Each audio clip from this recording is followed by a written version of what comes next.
Denis Villeneuve's Dune movies largely focus on women and the Bene Gesserit and the control that they have over the universe. But there's also this really interesting study of masculinity happening at the same time, which is what I want to explore today. I'm especially interested in the spectrum of masculinity portrayed in the films, from the rageful coward in Rabon to the quiet strength of the Atreides.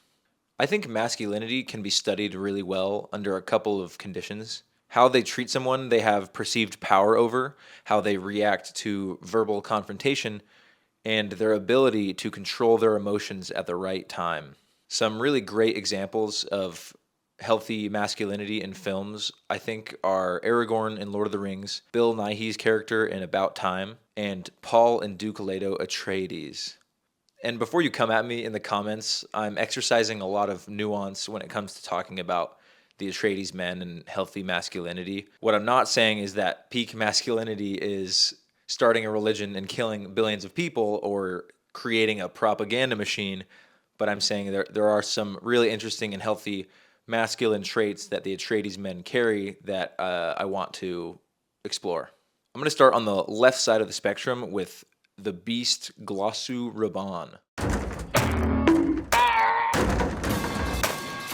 I think the way they wrote Rabban was masterful in that it's so easy to hate him.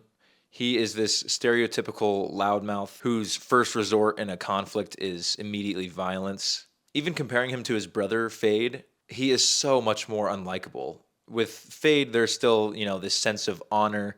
He wants a good, fair fight, and he enjoys, the games of politics and climbing the ladder. But throughout the Dune films, we see countless examples of Rabban throwing tantrums when he doesn't get his way, killing a subordinate the first time they show resistance to a plan of his, and just reeking of jealousy.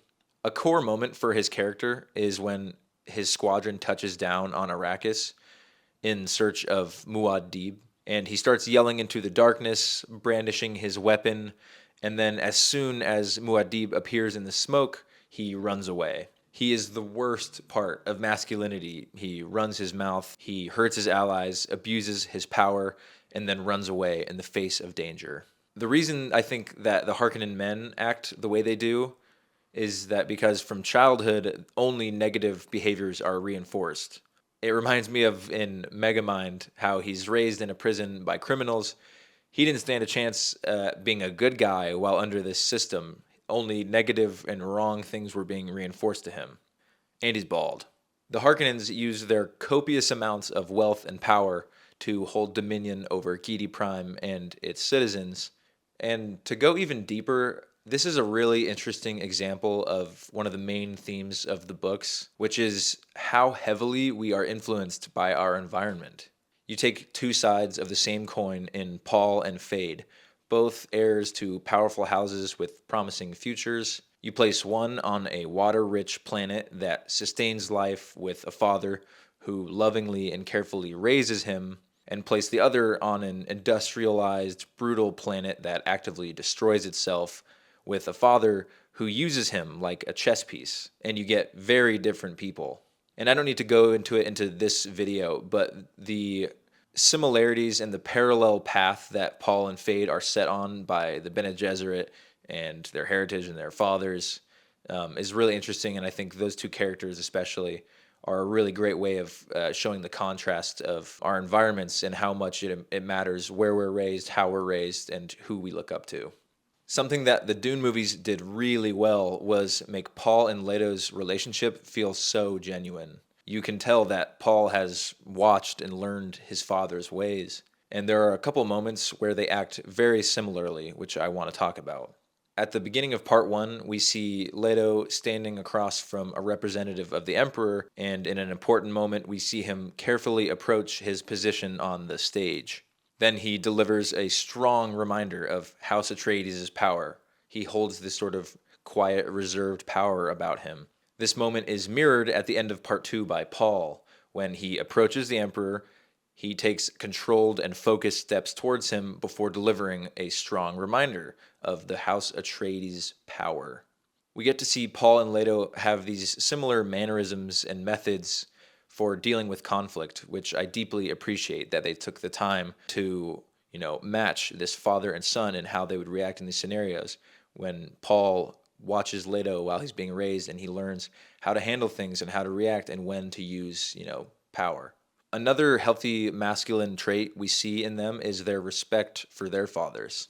Even after they're dead, they ponder on the lessons they taught them and give them the respect that they deserve. In part 1, we see Leto having a quiet moment at his father's grave on the top of a hill, brushing his hand over the symbol of what killed his father. He turns around to see his future approaching. In part 2, this moment is mirrored with Paul having a quiet moment at the top of a hill, brushing his hand over a symbol of what killed his father, and he turns to see his future approaching. And then touching on, the obvious choice for the healthiest male interaction in these movies, which is Paul and Leto's conversation in the cemetery. It's so meaningful to hear such a strong message of unconditional love from a father who is also the leader of this major house and carries such a weight with him. When his only heir is vulnerable with him and shares that he might not want to carry the weight of the mantle, Leto responds with vulnerability first. He reminds him that he's his son first and his successor second. I just really love their relationship, and it's nice to see something so tender in the middle of this insanely cruel world, which is Dune. Continuing with the similarities between them, I appreciate that they use the power of their voice at the right time. Earlier I was ragging on Rabban for yelling all the time. But I'm not trying to say that yelling is always toxic. I think using your position and your voice at the right time to defend what you think is right is extremely healthy. We see Leto yell at Thufir, but it's only because he sees how in that moment Thufir's robotic instinct to resign in a moment of failure needed to be overruled by a strong sense of loyalty and forgiveness. With Paul in part 2, when he's discussing the ramifications of the Bene Gesserit's plans with Jessica, he yells at her because he sees how her humanity is being overridden by political games. The Atreides men reserve their strong voice for moments where they feel morality is taking a backseat to politics or something else. And that's why these moments of quiet strength in the Atreides men feel so powerful. When Fade threatens Chani and refers to her as a pet at the end of part 2, you can tell that Paul is holding back a lot of thoughts, and he obviously really didn't like that. But instead, he uses that as fuel for the second half of the fight. If he were a weaker-minded man, in that moment of extreme insult to his love, he could have fired back with, "What the f*** did you just say, dude? What the f***? I'll f***ing kill you, dude. What the f*** is your problem?" But no, he holds it in and he uses it. So all that to say, I just wanted to say I really appreciate that there is this level of masculinity and this commentary on men and how we raise our men underneath this predominantly female story, which is so interesting, and I'll need to make a whole video on that.